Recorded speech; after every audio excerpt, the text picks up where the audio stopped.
செய்தியை பார்த்து வருகிறோம். சென்னை தரமணி அருகே மதுபோதையில் விபத்தை ஏற்படுத்திய காவலர் தீக்குளித்து தற்கொலைக்கு முயன்றுள்ளார். சென்னை தரமணி அருகே மதுபோதையில் வாகனத்தை ஓட்டி விபத்தை ஏற்படுத்திய காவலர் தீக்குளித்து தற்கொலை செய்து கொண்டுள்ளார்.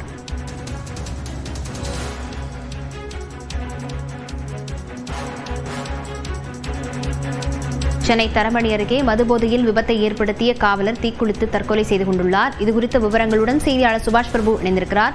சுபாஷ் பிரபு, விவரம் என்ன? நேற்று, அதாவது 20ஆம் தேதியான நேற்று ஆலந்தூர் பகுதியைச் சேர்ந்த தலைமை காவலர் செந்தில்குமார் அவர்கள் தரமணி காவல் நிலையத்தில் தலைமை காவலராக பணியாற்றி வருகிறார். தரமணியிலிருந்து ஆலந்தூரை நோக்கி அவர் சென்று வரும்போது மதுபோதையில் அவர் இருந்ததாக சொல்லப்படுகிறது. அப்பொழுது அவர் ஓட்டிய காரை தாறுமாறாக ஓட்டி ஈக்காட்டு தங்களை சேர்ந்த முருகேசன் என்பவர் மீது மோதியதால ஒரு பெரிய பிரச்சனை ஏற்படுது அந்த பகுதியில.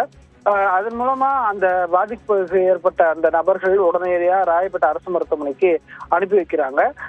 தகவல் அறிந்து கிண்டி போக்குவரத்து புலனாய்வு போலீசார் இந்த விவகாரத்துல வழக்கு பதிவு செய்து அவர் மீது அந்த காவலர் மீது வழக்கு பதிவு செய்யப்பட்டாலும் குடிபோதையில இருக்கிறதெல்லாம் உறுதிப்படுத்துறாங்க. அப்படி அந்த பிரச்சனையில இருந்து கொண்டே இருக்கும்போது இந்த வழக்கு பதிவு செய்திருக்காங்க. இந்த வழக்குக்காக அவரை அழைத்திருக்கிறார்கள் இன்றைய தினத்தில். அப்படிப்பட்ட சூழ்நிலையில் தான் இன்று அந்த தலைமை காவலர் செந்தில்குமார் அவர் தீ வைத்துக் கொண்டு தற்கொலை செய்து கொண்டிருக்கிறார். அந்த சம்பவம் தற்போது ஒரு அதிர்ச்சிகரமான ஒரு சம்பவமாக இருக்கிறது. இதற்கான காரணம் என்ன என்பதை காவல்துறை ஆய்வு செய்து வர்றாங்க, அவங்க விசாரணை நடத்தி வர்றாங்க. வேற எதுவும் காரணம் இருக்கிறதா என்பது குறித்தும் காவல்துறை தீவிர விசாரணையில் தற்போது இறங்கி இருக்கிறார்கள். அவரது உடல் ராயப்பேட்டை அரசு பொது மருத்துவமனைக்கு கொண்டு வரப்பட இருக்கிறது. தொடர்ச்சியாக இந்த வழக்கு, அதாவது இந்த விபத்து சம்பந்தமான வழக்கு, செந்தில்குமாரின் தற்கொலை ஆகிய இரண்டுத்திற்குமான காரணம், இது எல்லாத்தையும் காவல்துறை மிக தீவிரமாக விசாரணை மேற்கொண்டு வருகிறது. விவரங்களுக்கு நன்றி சுபாஷ்.